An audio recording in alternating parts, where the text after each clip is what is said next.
Hey Tactics, so today we're going to be going over call for fire, and the next video we'll be going over reacting to indirect fire. So, calling for fire is firing artillery to a certain point over the radio, so that's going to be calling up an artillery strike. So, call for fire is going to be a brief message that you're going to call up on the radio to tell the receiver, which is going to be the Fire Direction Center, FDC, the exact location that they should fire on.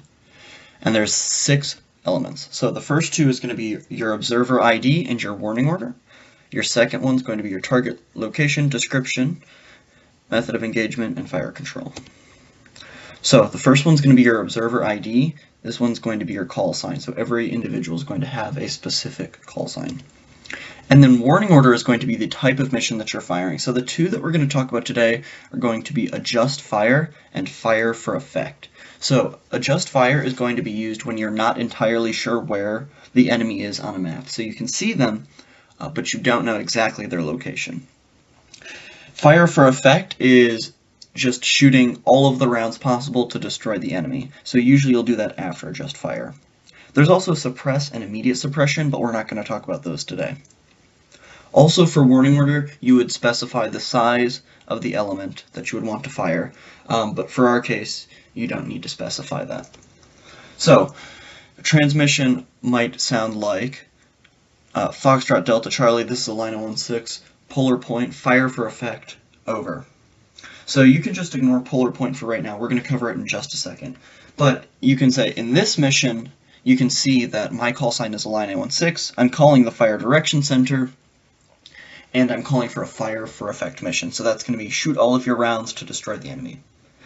After I give my transmission, the Fire Direction Center is going to repeat what I said to confirm that they got the message. So this second transmission, you're going to have your method of target location. So there's 3 ways: polar point, which is what I just mentioned in our previous transmission, shift from a known point, and grid. So for our case, we're only going to cover polar point, or polar plot, and grid. So target location is pretty easy. So that is going to be, if you know exactly where the enemy is on the grid, you can just send their location. So to plot a polar point mission, you need to know your location. So let's say this is us, and you need to know the enemy's location. Let's say it's over here, and this way is north. So to do that, you're going to take your azimuth and estimate the distance to the enemy location. So let's say that this is about 5,000 mils in the direction, 5,000 mils is the direction, and the distance, let's say, is 500 meters. Next up, we're going to be giving them the description of the target. So this is going to be the type of enemy that they are, the size, what they're doing, and then the degree of protection, which is how protected are they? Are they standing, kneeling, in the prone? Are they in a field, in a wood line, in a bunker, in a vehicle? Just what protection do they have that might shield them from artillery? And then the next thing that you need to include is method of engagement. For our purposes, you really only need to know if it's danger close. So if it's danger close, that's going to be within 600 meters. That means you're very close to where the artillery is firing, so they need to be more careful. So if you're within that distance, you'll call it. So this is what it might sound like. Enemy 500 meters in the direction of 1600 mils, 4 infantry standing in the wood line, danger close, over. So we gave distance and direction because we were giving a polar plot mission. We gave our number, what they're doing, they're standing around, and their degree of protection, they're in a wood line, so those trees might break some of the artillery fire, for example.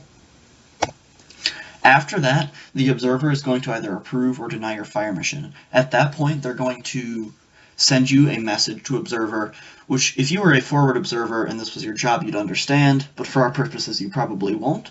So they're going to give you a bunch of information like your mission number, what size of element's firing, so is it a battery, is it a company, how many rounds they're going to fire, and if you were an artillery observer, you would know what those meant and you could adjust your mission accordingly. But for our case, all you need to do is write them down and read them back. So once you are firing the fire direction center is going to say shot over once they shoot. You're going to confirm by saying shot out. So right before that round impacts, the FDC is going to say splash over. At that point, you should get to cover.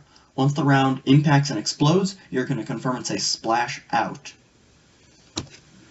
So at this point, if we weren't doing an adjust for a fire for effect mission, we'd be doing an adjust fire mission. So this is what you're going to do when you're not sure where the enemy is. So instead of firing the whole battery, the FDC is only going to fire a single shot, and after that, you can adjust that fire occasionally, accordingly, as I was. And so we're going to go to the whiteboard to demonstrate what this looks like. So for adjusting fire, let's say that this is our location, and here is the enemy. And like we mentioned, this is 500 meters. So let's say we are ordering up a fire for effect mission, and the artillery shoots, and they are all the way over here. So that's our first one. Okay, so at this point we're going to adjust fire. We're going to say drop 400 meters. So that's going to mean come 200 meters closer to us. As I was, 400 meters closer to us. So let's say they shoot again, and the second shot hits right here. Alright, so that's pretty close. So we know it's somewhere between those two distances. So at this point we're going to say add 200. So we're going to go 200 meters further. Let's say it hits right there. Okay, then we're going to say drop 100, come 100 meters closer to us. Then, at this point, we know that we're pretty close to the target, so we can say add 50, fire for effect. So it's always going to go for successive bracketing, 400 to 200 to 100 to 50. So in our case, from our original, we went 400 up, 200 back, 100 forward, 50 back. So it's going to be alternating. And then hopefully once you hit that 50, you're right on target, so you can fire for effect. So at this point, you're going to call the end of mission and the battle damage assessment. So if they're destroyed, you're going to call the end of the mission. If they're not destroyed, you're going to say repeat, and the FDC is going to fire again. But for this purpose, let's just say the mission is complete and all the enemies are casualties. So you'll say end of mission, whatever your mission number is, 4 casualties, over. They'll repeat end of mission, 4 casualties, out. So I want to quickly go over what an example transmission might sound like from start to finish. So the FO, the forward observer, will be you, and the fire direction center will be me. So it'll sound like the FO says, fire direction center, this is Illini 16, polar point, adjust fire, over.